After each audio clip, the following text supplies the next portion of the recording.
and Dave's less glamorous assistant in this group. Brilliant.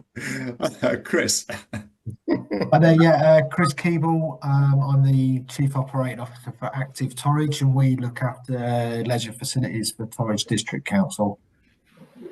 Excellent. Mr. Tweedy? Yeah, semi-retired leisure professional, same as John. Really? Not aging, going backwards. Yeah, Dave, at the start of the call, you said I was getting younger because I'm riding my bike. So yeah, long may it continue. But yeah, it's great to be part of this group. And hi, Keith. Nice to see you. Hi, Natalie. Good to see you again, Mark. You and Andy King on the same screen, and it's not. We need smaller screens because you're disappearing, both of you. Julian. I'm head of operations for Plymouth Active Leisure. 2 years ago, came back from Everyone Active. Back into a PCC arm's length company. Brilliant. Thank you, Julian. Darren? Morning, both. Darren Simpkin, MD of Fuller in Knowsley. I can't think of anything as funny as John and Mark's intro, but there we go. Fantastic. And Roland? Hi, I'm Roland. I'm the MD Lambton Leisure, but I also run the recycling and green space company for London Borough Council. Excellent. Thank you, Roland. Natalie's video is not working for some reason, but Natalie, can you hear us? Yes, I can hear you. I'm here with bells on, as always, Dave, but it just won't load. I don't know what's going on. So good morning, everybody. You all know who I am. I've been here before. It's lovely to see you all again. And then I did averages. Okay. And then Keith, over to you. So I'm Keith Ashton. I'm in fact the only director now at S&P as we're kind of transitioning to employee ownership business in the next couple of years. S&P, for those of us who are aging and retiring, will probably know them as Sargent and Peteriadis. We redefined that about 11 years ago to Space and Place in terms of what the S stood for and what the P stood for, as both Mark and Peter had not only retired, but unfortunately, sadly, passed away. I've been at S&P for 25 years now, I think, or coming up on 25 years. Most of you, hopefully most of you will know us. We're kind of stalwarts or a heritage brand now within the leisure world. We still only do sport, leisure and entertainment. We probably do around about 150 to about 200 million quid's worth of what I now call interventions, because I've moved away from the idea that we are always about four walls and a roof. And what David has asked me to do is speak a little bit around carbon reduction, energy. Is that right? Absolutely, yeah. Happy with that? So I was going to do, what I was going to do is kind of many slides, but it just sets a bit of a tone. I'm going to whiz through them really quickly, and then we can spend more time talking about stuff if that's helpful. Okay. How long do you want me to be, David? About 20 minutes, did you say? If you do 20 minutes, I think it's a really good starting point, because that will allow us to bring our questions at the end and have conversation around what you're doing, what our experiences are, etc. as well. Yeah. Coolio. Can I share my screen? Yep. Have I got the... hold on. Every time I do it, I'm getting there. There we go.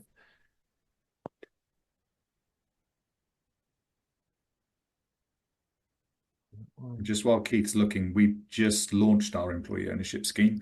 Our employees got their first tranche of shares 2 weeks ago, and it's really interesting to see the different responses from people as a result of them now owning part of the business. So I've been really pleased on a couple of occasions. So it's been, yeah, very worthwhile opportunity. Oh, I might have to talk to you separately about that, David. Okay. Yeah, because we're very much looking to get previous experience from folk and how that has impacted on their businesses. Okay. Right. So I'm going to just I just want to try and see everybody so I can see reactions. Just sharing, putting you on a couple of screens. Are we all playing Guess the Swimming Pool?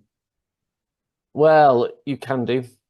This is so I'll start. So this is St Sidwell's, and I'm kind of assuming many of you will have heard of it. It's for Exeter City Council, and it was the world's first passive house swimming pool. So passive house is a kind of a certification system around focusing on reducing energy and reducing carbon. It was a what I'm gonna use it as an example. But I completely recognize that a new build and a retrofit solutions are somewhat different. But actually, importantly, it's around the principles of what we did here and what we believe is the kind of future of energy reduction and carbon reduction in our industry.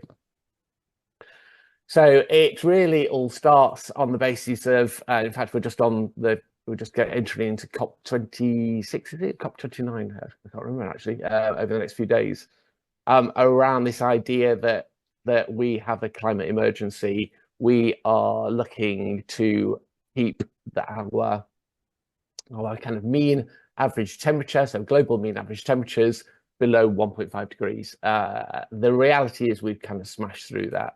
The prediction through COP at the moment is we'll hit about 3.1 degrees. There's a belief that if we really truly change as the global economy to carbon economy, we might get it back down to kind of 2.5, at worst 2.7. But the reality is, and let's see what comes out of America over the recent activity there with the election of Trump, but we have to start to make a difference on this. When we started working with Exeter, they were in a pretty unique place in that they had delivered one of the very first public sector passive house buildings.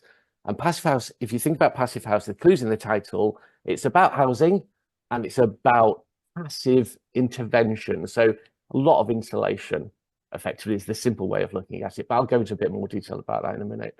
But they delivered one of the first, and when they asked us to look at their leisure scheme, they said to us, look, we want to do the world's first passive house building, or multi-zonal passive house building, actually, in sport and leisure.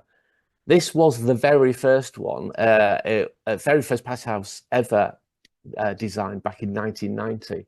And you can kind of see how they look. They're all focusing south, not great for swimming pools, but they're all focusing south, so you get solar gain. There's massive amounts of insulation, and they're usually very, very simple buildings. What we ended up designing and building at Exeter was something completely different, but exactly the same principles. It's because ultimately what you want to do, of course, preaching to the converted, is you want to drive your revenues up at the same time. We had this kind of saying in Exeter around this was not an ordinary project, but actually it needs to be an ordinary project. Everything we did there, everything we learned from it within our sector, we're trying to do lots of knowledge transfer. So every single project, whether it's a retrofit or a new build going forward, is better than Exeter. It learns the lessons from Exeter. We started out from a UK perspective, with the Climate Change Act.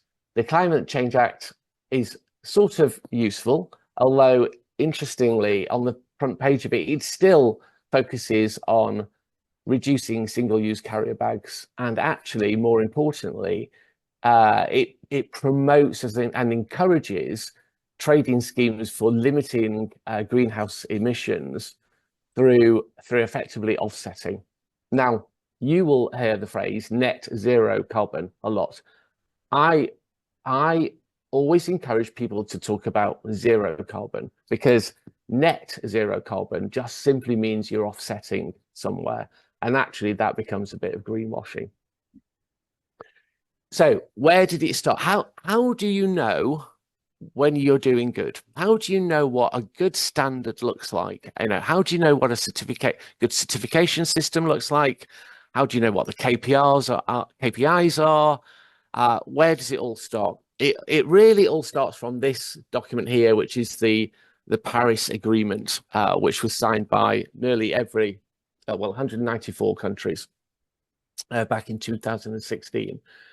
Following that many kind of policies, so UK government policy around net zero, the strategy, which will feed into law through like national planning policy law, which then feeds down into a local level around local authorities and climate emergency policies, which feeds down into local plans and planning, and ultimately feeds down into kind of guidance, which is produced by both government quangos and trade bodies around what good looks like.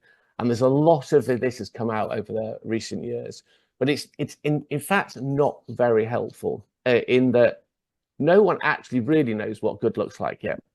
Okay, so we don't know what we're really trying to achieve. If we simply focus on a net zero position, the challenge with that is that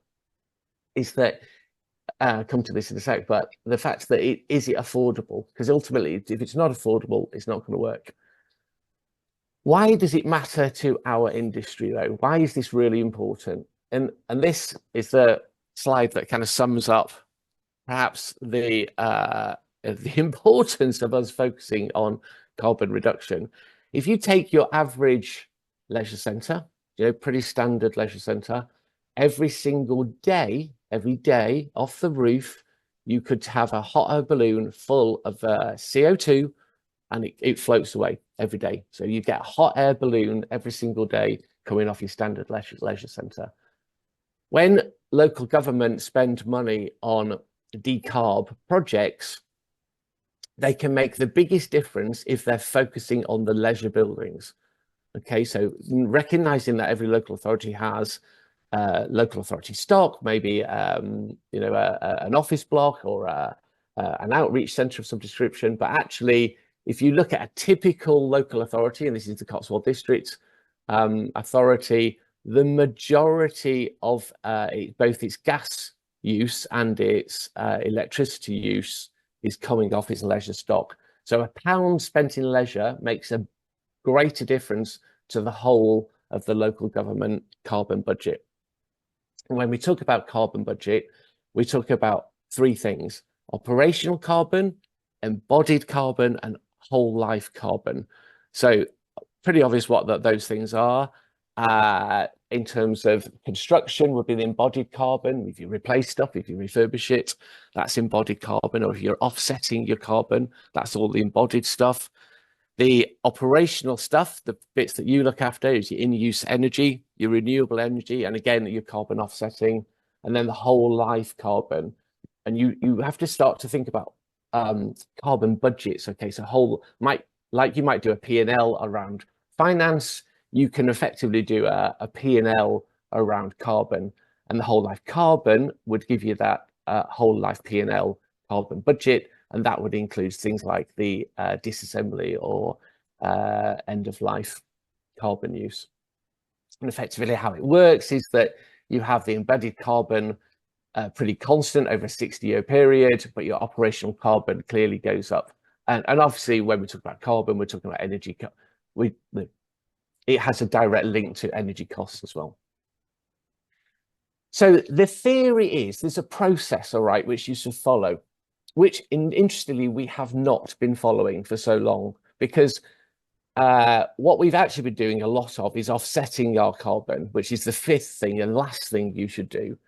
What you should do first is really establish what your carbon scope is. What are your carbon budgets? What are you trying to achieve? Then you try and reduce. The first thing you do is a pound spent is best spent reducing the construction impact. So spending a pound on insulation is better than spending a pound on an LED bulb. So you reduce that carbon in the construction. You then focus on your energy use, your carbon energy use. Number three, you then have to increase your renewable energy supply to effectively fund that energy use. And then only at the very end of all this, when you've realized you've got your net deficit, is you do any offsetting. In our industry, there's a simple solution really, is you just get rid of the buildings. So this is the perfect leisure centre. It just happens to be on a beach in Western Australia. But if you think about the kind of social outcomes that we are trying to do within our industry, this achieves the same social outcomes to a certain degree that one of our buildings do. So that's my, if you're old enough to remember, that's my kind of Gerald Ratner moment, is that leisure centres can be a bit shit in terms of energy and carbon. You can cheat the system, okay? So because you've got grid decarbonisation, by about 2035, everything you buy off the grid, i.e. electricity, will be carbon free. That's the way it's all going. So you could come and ask us to convert your leisure centre into an electrically run leisure centre tomorrow. And by 2035, because you buy off a decarbed grid, we'll be effectively carbon neutral. The challenge with that is your electricity meter will be running mad. You'll be wearing out your the cogs in the electricity meters, and you absolutely won't be able to afford it. And the other challenge with that is that there isn't enough power in the grid to service a complete change from a carbon system of heat or energy use to an electric system. And this is really, really important. There's a lot we have to do in the infrastructure of the UK in order for us in our industry to go electric, unless we make other changes. So, and I'll come to those in a second. And the kind of clue here is that every Tesla station that we build at the moment, we are actually putting that white thing at the back there is actually a diesel generator. Now, it's not diesel generating all the time, but actually at the peak demand, it is using diesel generators. So we are using diesel engines to already charge our electric cars because the system is not, there's no capacity in the system. And remember, when you come to a super fast charger, it's about the same energy, bizarrely, in a super fast charger as your current electricity taking a standard leisure centre. Well, one charger is the same as one leisure centre. In old money leisure centre, as we convert to electric leisure centres, then obviously that will grow, but that gives you a context of where you want to be. So given that it's not just about, going back to this question around what does good look like, most of the certification systems have grown out of the policies of government and local government. So for example, Exeter's triple bottom line was one of People, Profit and Planet, but they didn't want any greenwashing. Now remember, if you want to offset your carbon for a leisure centre today, it's about £60,000 a year. Now that's not a statutory price you have to pay at the moment, but come 2030, it probably will be. So that adds to your bottom line. Perhaps not as bad as the NI employers' NI increase we've seen just recently, but something you're going to have to drive into your business plans unless you do your offsetting. So go back to the Exeter's problem and the fact that so many things are driven by this idea of it's not just about carbon, it is a kind of the people, profit, the planet things. So many of our policies and guidance notes are focused on effectively a wider KPI. So you'll have heard things like BREEAM. Okay, that's a wider KPI than just power and carbon. So if you just look at the power and carbon ones, okay, there's so many of them. There's so many accreditation systems, and some of them are really terrible. In fact, they're very poor accuracy in terms of how useful they are to you. To some are really good and very accurate. And a very good example would be the building regs. Building regs is actually useless. When it comes to really, truly driving innovative change, they're pretty useless. They're just too far behind the curve. And a great example of that is that how the system doesn't quite work. If you look at a typical EPC certification system, so our Exeter Sensor Tools point is that kind of pink line in the middle. It could be a B, a C, a D, an E, an F, or a G in terms of its certificate. based upon the energy that it actually uses, because the system isn't, the EPC system isn't intelligent enough to work out what good looks like. And you have to be really good. And if you really want to make a change, like this is just a quick example of how Part L doesn't work. Part L is about a third of what it really needs to be. So passive in terms of things like insulation. Passive house, for example, which will achieve on those. Well, actually, will achieve on something that's coming down the line, which is just about starting now, which I'll come to in a second. But it is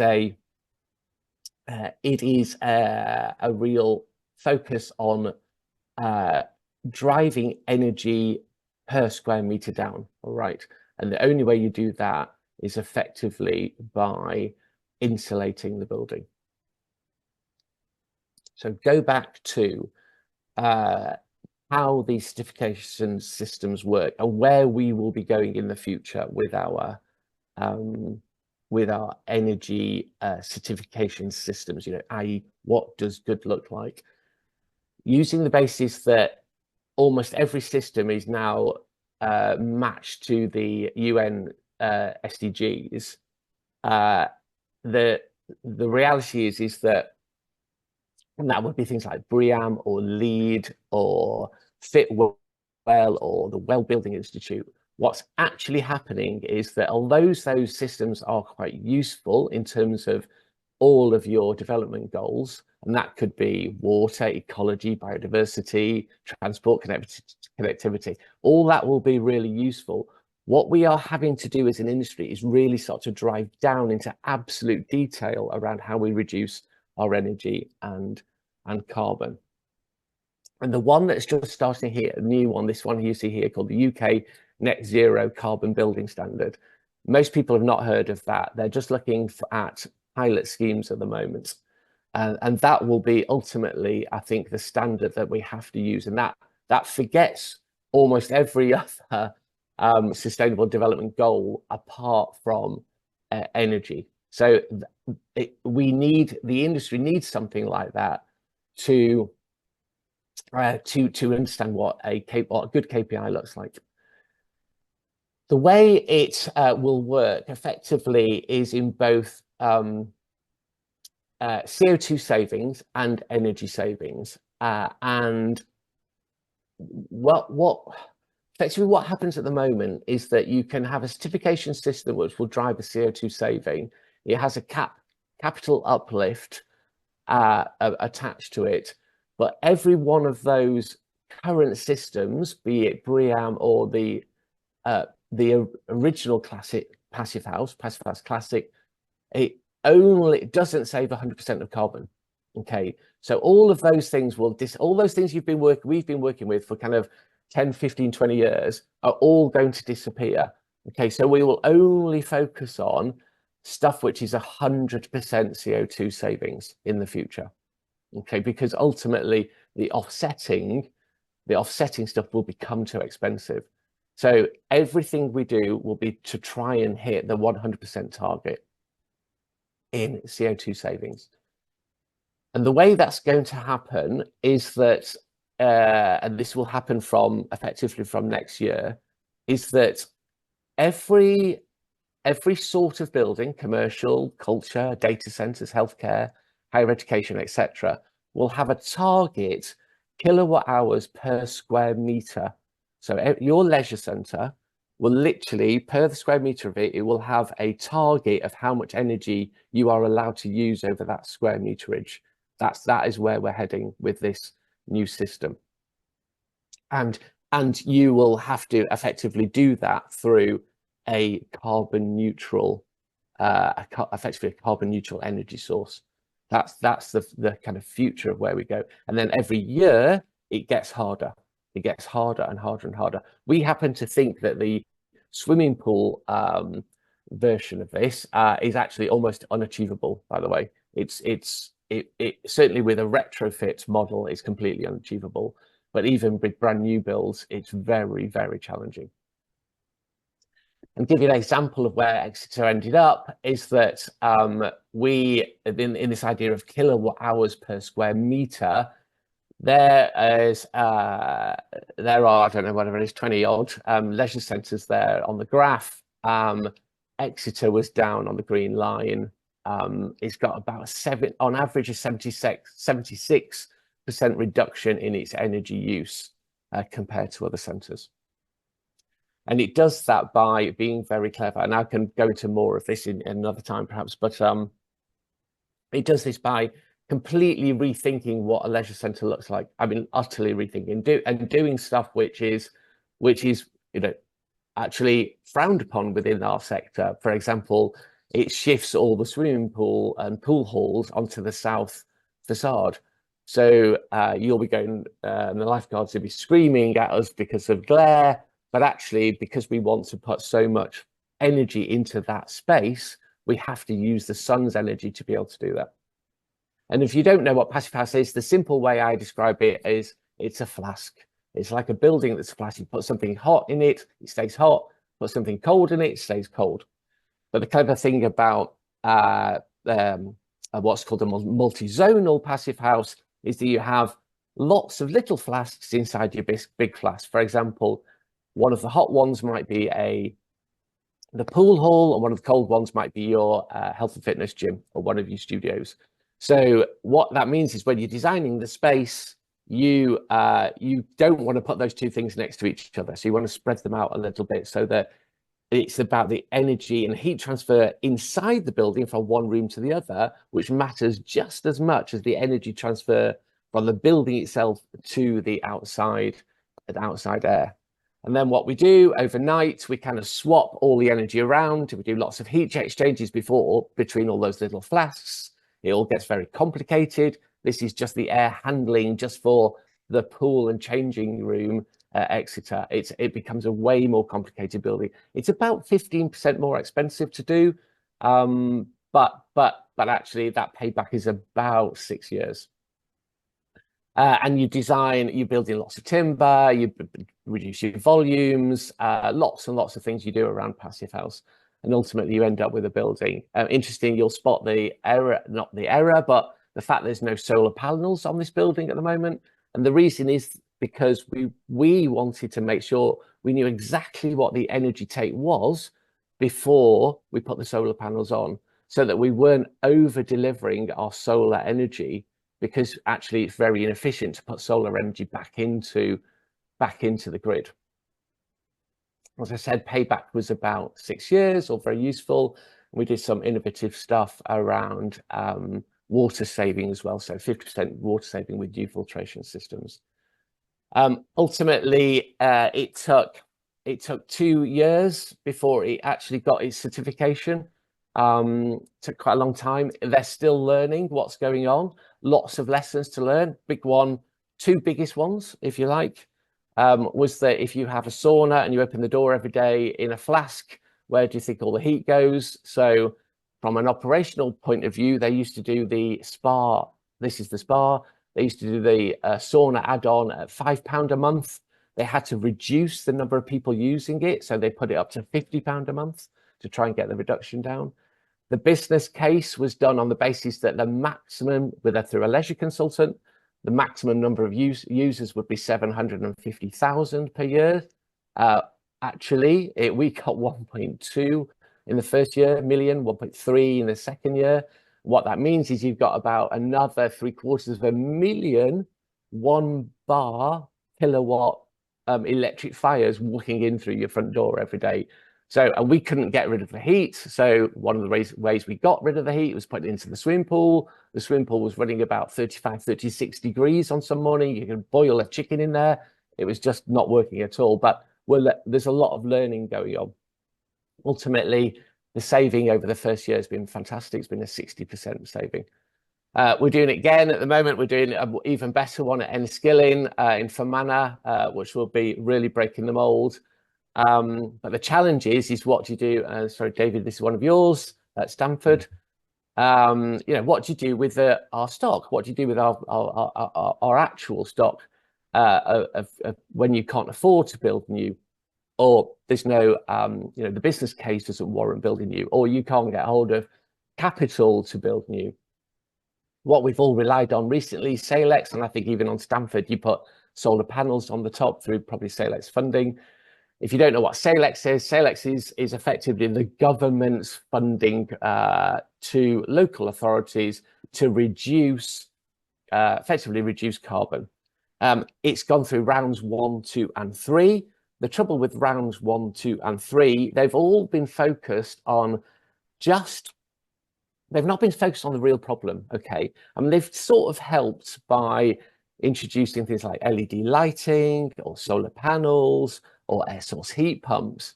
But what they haven't done is actually reduce the actual energy load of the building, i.e. how much energy do you have to put into the building in the first place? And they've kind of woken up, Salex have woken up to this, that it makes no sense to keep kind of, and I'm going to say kind of save our shit swimming pool kind of model, where it takes so much energy and so much cost that all you're doing is effectively a sticking plaster solution and not sorting the real problem out, which is reducing the energy load. So version 4 of Salex is coming out, okay? We're just in the beginning of version 4. Completely different focus, and it goes all the way back to, remember that 5-step thing where you focus on your carbon budget in the first place, then you focus on your fabric next. So where is the pound best spent? So what we're going to see in the future is way more insulation going into our existing buildings, way more insulation to our air transfer systems, triple glazing going in, things like coffee machines. So in Exeter, we've got a very efficient coffee machine because a normal coffee machine creates too much heat and actually puts too much heat into the building. And takes too much energy. So we will have to focus on every bit of our leisure industry in order to reduce our energy take.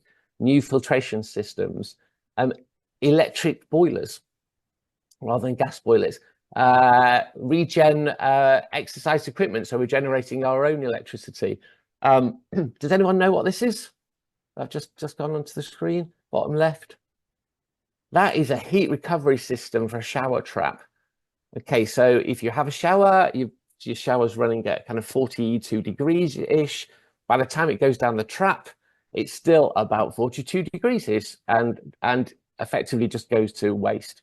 What we do now is we've recycled that heat back into the same shower so that, and we're doing it in such accuracy now. We're actually pumping the water back up a couple of meters and putting it down another heat transfer system. So we're getting almost 100% of that 42 degrees back and pumping it back into the same shower, saving a fortune.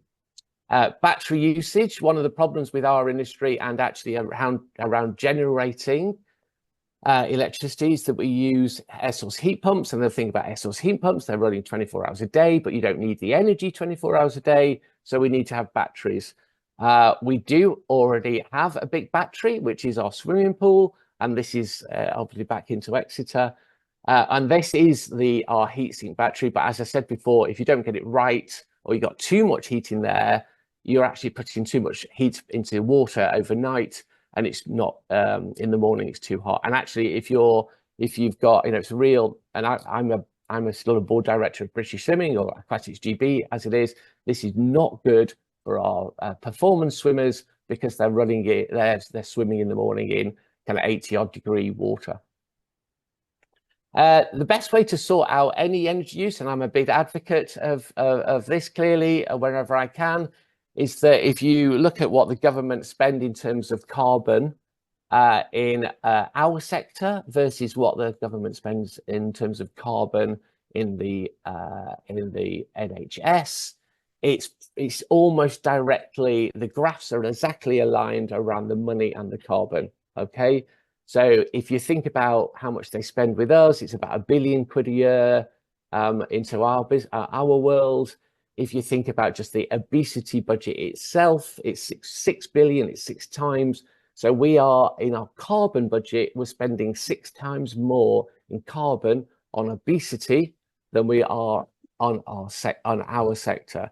So we are, as ever, all trying to encourage a new model where we are the true healthcare service. And not only does that save money, but it saves carbon as well. Excellent. That is me. Brilliant, Keith. Thank you. I've got a couple of questions. Do you want to stop sharing and then we can see each other? Is that all right? Through. There we go. I know I've definitely got a couple of questions that I want to ask, but I'll always go to my audience first. So is there anything anybody wants to follow up as a result? Mark, you've got your hand up first, and then John. Okay. First of all, thanks, Keith. I've learned an awful lot there. It was brilliant and really well presented. So thank you for that. Fantastic. Glad I showed up for the meeting. Normally that takes me 2 hours to do that presentation, so I have whizzed through it rather quickly. Well, saving us energy in terms of the cost of our being online and everything else. So brilliant. Yeah, my question really was a bit of a kind of big picture question. And the reason why I'm asking it is because, particularly around your last comment, because I know you're very passionate about positioning the sector as a credible preventative service. And it was really interesting to hear you talk about the comparative cost between carbon, which we're kind of sinking, and if we could release some of that by improved energy efficiency and position ourselves better to invest in the service as a preventative service, fantastic. But from your kind of independent perspective and experience working across the sector and many, many years trying to push this agenda with a really informed, articulate, intelligent debate around it, where are we going wrong? What do we need to do as a sector to really push this harder so we maximize the triple bottom line, particularly with the emphasis on the planet and how an improved performance around our energy efficiency can have that spin-off benefit that you talked about? Where are we going wrong as a sector? And if you were the policymaker, if you were in government, what would you do to change it? So there's many answers to that one, isn't there? I think it comes down to monitoring, evaluation, and data sharing. And I don't think our sector. Well, we all know our sector has never been good at data sharing. And if you take the biggest operators in Sport England around data sharing, they're just not doing it. They're not prepared to do it. Other sectors do it. Okay, hospitality sector does it. NHS sector does it.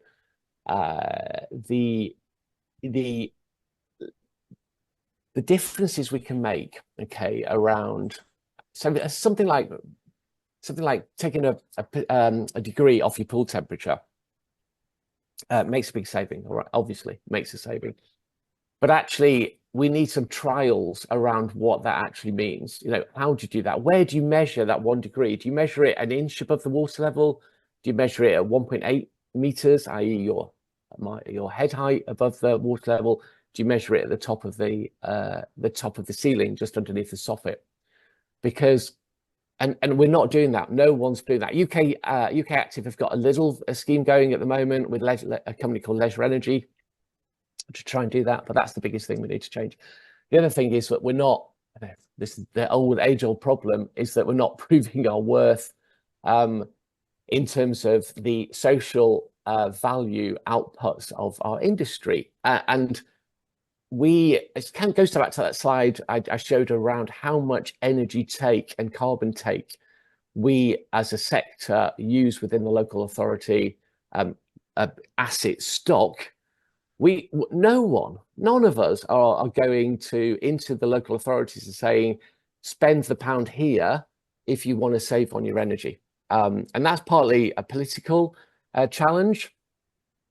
But actually, it does make the biggest difference. It makes the absolute biggest difference to a carbon budget for a local authority. I've been asked a few times recently, what's the best intervention you can make in a local authority? And I said, and my answer has become, have a director of carbon. That's the answer. You shift it up the agenda. That's the way to do it, and that's the biggest difference we're going to see, I think. Thanks, Keith. I won't go on. I'll give other people an opportunity, but I just think that was you know, from my own experience, working within a public sector environment, that political influence is fundamental. And I think the debate often gets skewed or goes off in a perverse direction because the quality of the information that's going into the debate isn't as it should be. You know, and for people to receive the presentation that you've just done today and speak to an expert and having your expertise and other like you influencing that debate is critical. Yeah, I mean, just on the back of that, I mean, it's been interesting. So, and I bet you're all different, and certainly, you know, if you look at the whole of our asset stock across 3,500 centres, each one's different around who takes the risk on energy costs. So on average-ish, okay, gas went up from about 80 grand a centre to about 350 grand a centre recently. Now, some people were holding that risk. Someone somewhere was holding that risk. Some had offset it, so it didn't become a risk, but actually it was a risk because all it was doing was pushing the can down the line. But it was like, if you think about us as a sector, how do we hold that risk around energy and carbon costs going forward, and actually embedding it into, again, pushing it up the agenda so people understand that actually there's a real life threat to us as an industry and the kind of social outcomes that we are all delivering, but just simply because of the gas price. So resilience, kind of resilience is where it's something we talk about a lot. So climate resilience within a building, so that you're thinking about doing something for 60 years now. You're thinking about rain. You're thinking about heat. Actual air temperatures. You're thinking about effectively how the seasons work with our industry. If you I don't know if you remember, but one of my slides showed the energy saving of St Sidwell's compared to the centre that we knocked down.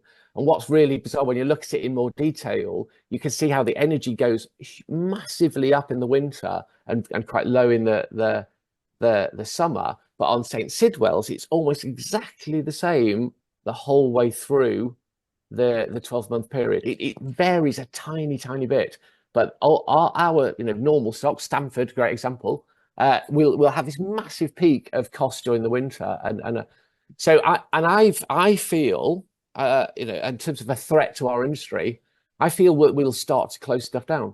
And I don't mean just literally close stuff down. Obviously, we are doing that anyway.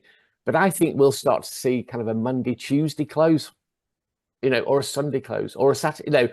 I think we're heading to a different world where we can't afford to keep these things open in the way we keep them open. Okay, thanks, especially over the winter.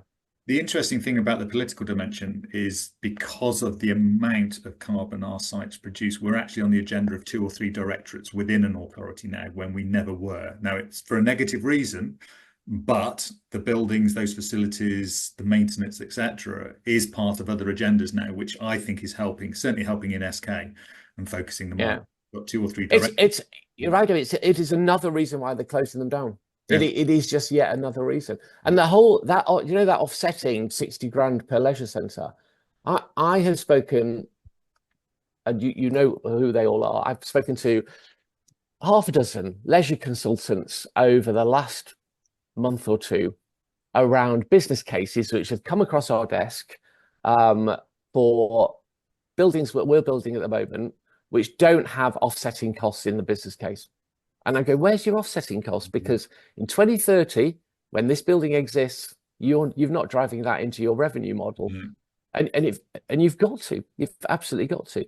The case for intervention, the case for investment is absolutely there at the moment. It's just we've got to do it the right way. We've got to go back to that kind of first principles of reduce your energy load in the first place, not just, Sporting did the same thing, didn't they? It was like when they put the money through Swim England, and this whole idea of save our ship hull, it's nuts. It doesn't make sense to me. No. It really doesn't, because you're just pushing the problem down the line. Absolutely. It doesn't matter how many LED lights you buy, you're not going to solve the problem. No, thank you. And actually, you've answered one of the questions, Keith, around the offsetting. So, John, you wanted to go. Yes, thanks. I mean, I concur with Mark, Keith. Thank you ever so much. Great presentation. And I've learnt a lot too. I'm hanging on by my fingernails a bit, to be honest with you, through bits of it. But that's probably old age as much as anything else. I suppose what I had a comment and a question really. I suppose the comment really was just building on what others have said about how we bring a level of expertise and knowledge into a local authority, mainly, who are dealing with 101 different issues, most of them problems. Because this is solution finding, but it's also long term. And my kind of view of things is that local authorities are constantly dealing with today, tomorrow, next week, short-term operationalized issues, often crises. So I like your idea of director of carbon or whatever it was you said. So somebody senior who has that, and potentially that's replicated at a member level as well, so that you have that political dimension. Yeah.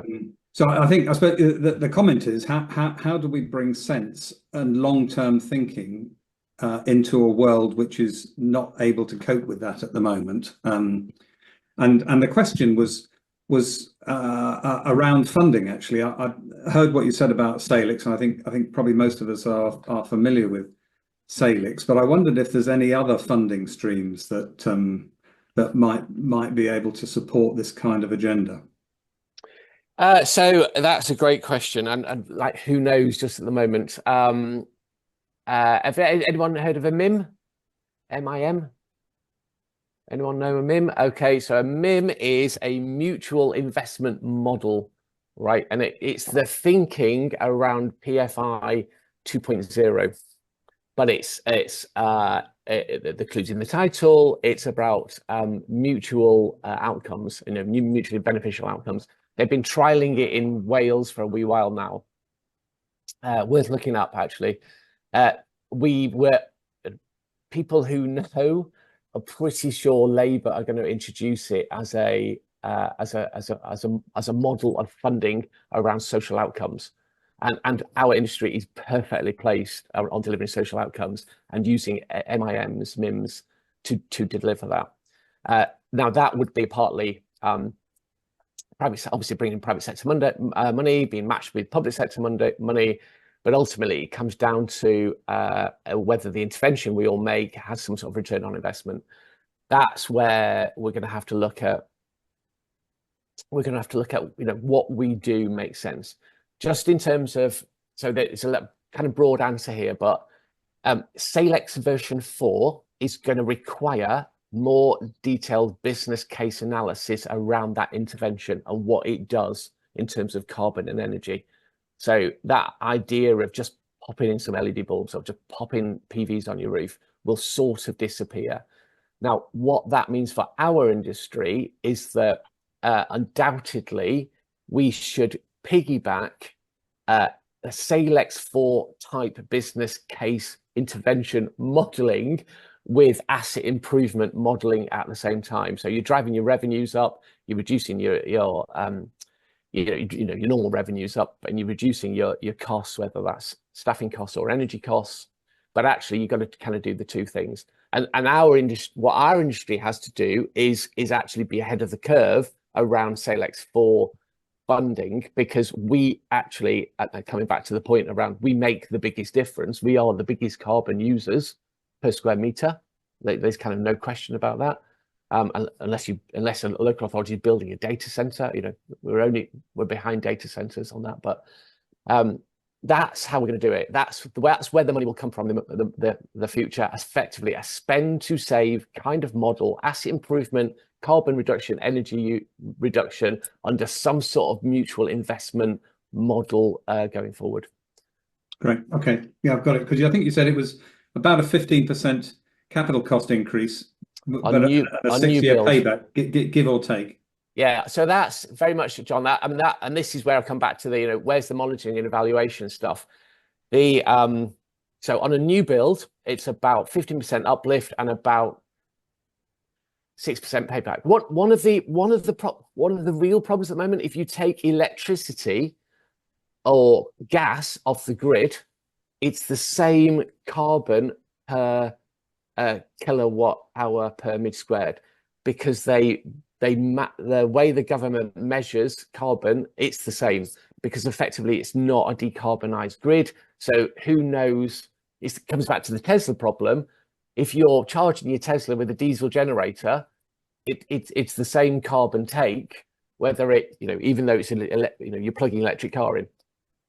So the challenge there, what that means is that you're when you're measuring the saving, you're not getting a true position of your carbon because of the way the carbon is measured off the grid. All right, that will change. All right, that will change. But at the moment, it's matched. And remember, by the way, it's, if you wanted to heat, you know, a flask of water, a litre of water, it costs you about 6 times more using electricity than it does using gas. It's about 6 times more expensive. So that's why you can't, you know, if you just flip to a gas electric system, it becomes unaffordable. Yeah, great. Yeah. Okay, thanks, Keith. I'll stop and see if others want to come in. Thanks, John. Anybody else got any questions for Keith? Okay, I'm just going to throw a quick one in because I'm interested, as I know Julian's working with data centers, and I think St. Sidwell worked with a data center. Is there anything we need to be aware of? Is there any dangers in getting involved in these types of things, Keith? So I don't think it was St. Sidwell, it's Exmouth actually did the first one, which is it's a tiny weeny data center. Actually, when we say data center, the one that went into Exmouth is a kind of 1 meter by 1 meter by 2 meters. And it's just a big computer in a barrel of oil. And then you run a heat transfer pipe through it. I'm oversimplifying it, but that's exactly what it is. The reality is, here's the reality. But I know this has been recorded, but so not for wider distribution. But if you think about it, the amount of energy, electricity you are putting into that data center to get some inefficient heat off the oil that's surrounding that computer, not very good for the environment. Really not great. Not good at all. Super inefficient. Yes, you know, sounds great, sounds interesting. And if you're going to build a data center anyway, sort of argument to say, well, they're going to build it anyway, we might as well take some heat off it. So that's kind of makes some sense. Way better, way more efficient to use a massive data center and do a district heat system off it. You know, the true future of this world, and given that, you know, every time we have a meeting like this online, I know Mark said at the beginning, you know, we're saving costs, and we are, and saving energy, and we are, but actually we are driving up we need a new data center. I think me alone, I feel as though you know, after a month of online meetings, I feel as though I've probably created a new data center somewhere. So data centers currently, there's not enough energy on the grid to run them. Okay, so they've got diesel generators as well. You have about 7 Caterpillar diesel engines running a data center. I don't know if you knew that, but that's how it works. You try and plug into the grid, but there's not enough power on the grid. But enormous amounts of heat coming off them, and actually building a new leisure centre or linking to some sort of district heat system, way more efficient than having the green. I can't remember what they're called now. Green, called something, aren't they? The ones that they put them in the tank or in a palletized system outside in your car park.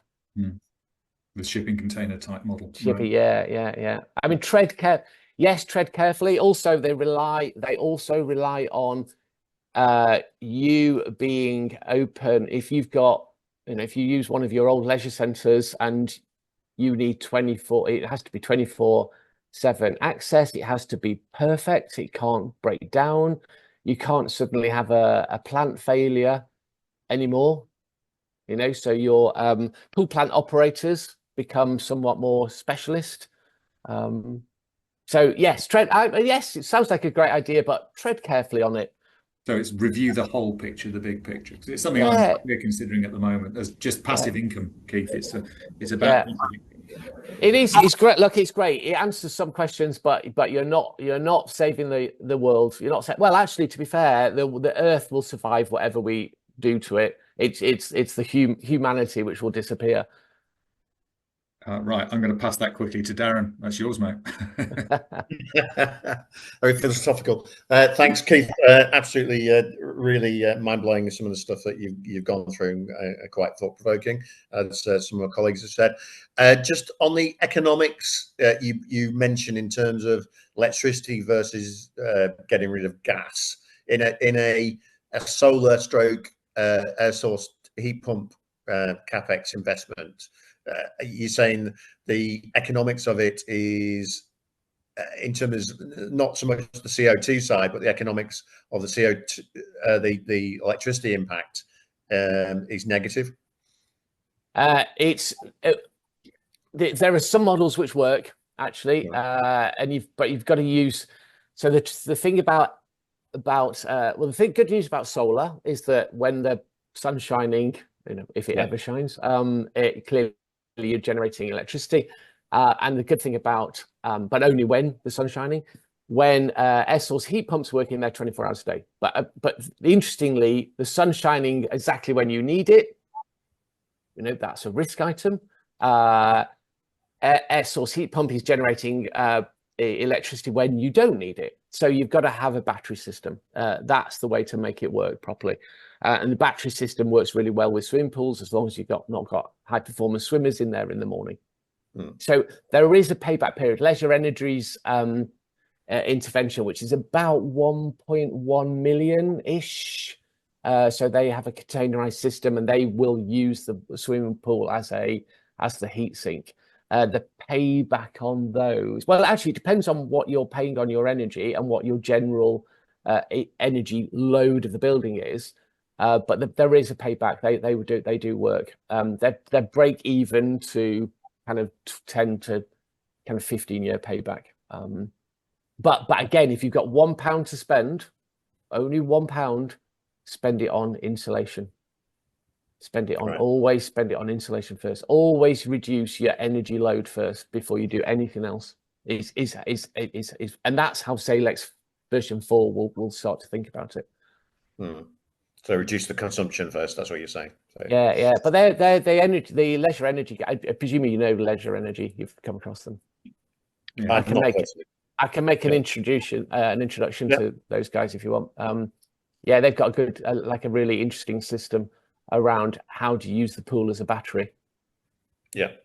Well, in an air source and solar panel kind of capex economics, you need the battery system to make the economics of that work. That's what you're saying. Yeah, you do. And actually, so here's a good one. Enniskillen will be the world's most energy efficient sports centre. Okay. It will have the lowest energy load per square metre of anything that's ever been built before. But if you want to run it purely off PVs, you need effectively a roof 3 times bigger, another 3 roofs, effectively. So we'll fill the roof with PVs, but you need one 3 times bigger to even begin to get to the point where you are you're servicing the energy load of the building. So in other words, what I'm saying is you will never achieve, even the very best solution can't be achieved through PVs alone. So you'll always require some sort of intervention. I mean, there's some really clever stuff coming up, which has been around a wee while, around how you do panels which have got both thermo and photovoltaics, because what you're trying to do, you cool the panel at the same time you're taking power off it and you take the heat off the panels in a slightly different way. So that the technology is changing all the time. We are becoming way more efficient in what we've got. So the payback will be there. Okay, thank you. For some reason, Natalie's put a question in the chat rather than speaking it. Natalie, we'd love to hear your voice. Do you want to share your question? I didn't want to interrupt. I think I kind of already know the answer, really. It's more of a prompt for Keith, but I think just making the argument for co-location and moving that energy around. I'm not remotely an expert on this stuff, hence why I sit and listen, making copious amounts of notes to ask about later. But yeah, I think there's some really good examples of co-location at the moment, isn't there? And I know that we're working on a couple, one in Bradford, but I guess this would be one way of moving the energy around and saving costs for the wider council budgets where they're running several different services within that directorate. Yeah. And that's an interesting point. And to the point around, you're always going to need some sort of energy storage in the future. All right. Now, if you flip it on its head, you could argue that a hospital with air source heat. So most hospitals have CHPs. So everyone knows a CHP. You fill it with diesel in the morning or gas, and it's just a big engine, really. It drives a bit of power off it and a bit of heat off it. As you move towards a battery model, so you take a hospital, for example, it will end up producing more heat than it needs in that system. But as you move towards a CHP system, it produces way too much heat at the kind of wrong time of the day as well. So we can become the battery to the hospital, as opposed to how we might have thought about it in the old days going forward. So co-location is going to be the absolute best solution. And actually, building every data center that's built, quite frankly, there should be statutory planning law, which says if you're going to spend £1 billion on a data center, you have to build a sports center with aquatics in it next door to it. That should be law, because it's criminal how much heat gets dumped from a data center. Now there's the policy decision, isn't there? Straight away, Keith. Oh God, yeah. There's so many different ways, but as I was saying to someone early this morning, so the employers' NI is around about £100,000 to £150,000 per annum per leisure centre on average. Right, that is the uplift and that money's been taken from the preventative healthcare system, which is us, and it's been given to the obesity budget. That makes no sense. That's just nuts. That makes no sense. So I'm very disappointed by our and being a socialist, occasionally champagne socialist, but being a socialist at heart, I was very it's nuts. It makes no sense to me on policy decisions like that. But we've got to fight for it. Yeah, no, absolutely. But we have to start with the thinking that you've just shared with us that turned the light bulb on. Okay. Yeah. The thing for us, we can shift the dial. We can do big shifts in the dial. That's the difference about this sector compared to other sectors. If you decarb a school, you make almost no difference. Right? This is serious. You make no difference to the real the carb budget or the energy budgets. If you decarb a school, if you decarb a sports centre, you make a massive difference to both energy and carbon budgets. Okay. Any thoughts, Mark? Go on. Yeah, mine doesn't follow on from that last point Keith made. So if anyone wants to ask a question on that, please go ahead. Otherwise, I'll jump in. Okay. Yeah, it was really just a question to Natalie and then maybe Keith afterwards. But Natalie, you've been in your new role working closely with Keith and S&P, I don't know, about 5 months now. And I know you've been on the road a lot looking at your LinkedIn. Is there any insights that you can share around first observations working with S&P and getting out there in the sector representing S&P that you can share with us around this agenda? Any missed opportunities, sure. Any insights? And then the last part of the question, maybe to you and Keith, is from those insights or any other thoughts you may have, how can S&P help operators if they want it? Tell you some stuff you didn't know. Thanks, Mark. You're never going to give up putting me on the spot in meetings, are you? This is going to be throughout my career. Well, yeah, I mean, I think, to be honest, it's a bit of an obvious one, really, because you all know that I'm a massive sort of trading company fan, but I've been to visit so many operators, and the decisions that are made are quite often really short-term decisions. They're quick fixes, they're plasters, like what Keith said. But actually, you can make all of the energy efficiency, all the savings, all of this work that Keith's mentioned today. But if you're not operating an efficient like operation anyway, if that's not working well, if you're not delivering the right services, if you've not got the right staff employed, you've not got the right leadership in place, you're not doing it for the right reasons, then actually it doesn't make a difference. And I think, again, kind of on this call where you know, I'm amongst friends, I can safely say, having visited Exeter in particular, it's a phenomenal building. The building itself is far exceeding the expectations and the original targets that were set by Passive House. But to get to that point, it requires the dedication and the commitment from the local authority to actually fund the service that then is in the building and making the money, generating the revenue. And for me, I think that is missing. My recommendation to Exeter Council, if they were to ever ask it, would be to set up a trading company to run that facility, because I think it would be far more successful. But I think that's the same kind of up and down the country. You know, decisions are made around, you know, like light bulbs and things like this, and they're all great, but then there's so many inefficiencies within the delivery service itself that, you know, arguably the budgets aren't sort of moving the other end. So that would be, but you guys all know that. That's why you do the job. That's why you're all on the call, because you understand the value. And I do have this debate all the time as to what's the best operating model. I still can't see a reasonable explanation as to why an organisation would go any other way than a trading company for that principle.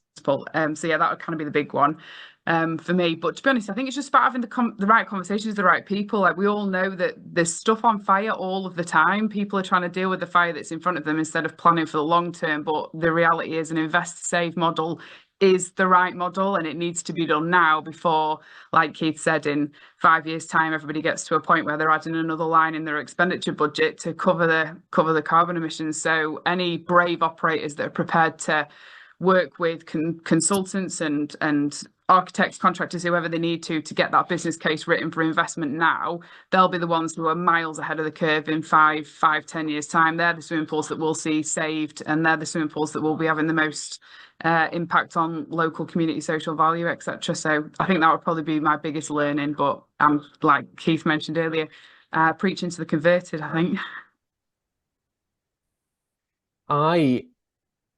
So the S&P's been around for 48 years, all right? And over those 48 years, I think it's been known as a pioneering brand within our sector.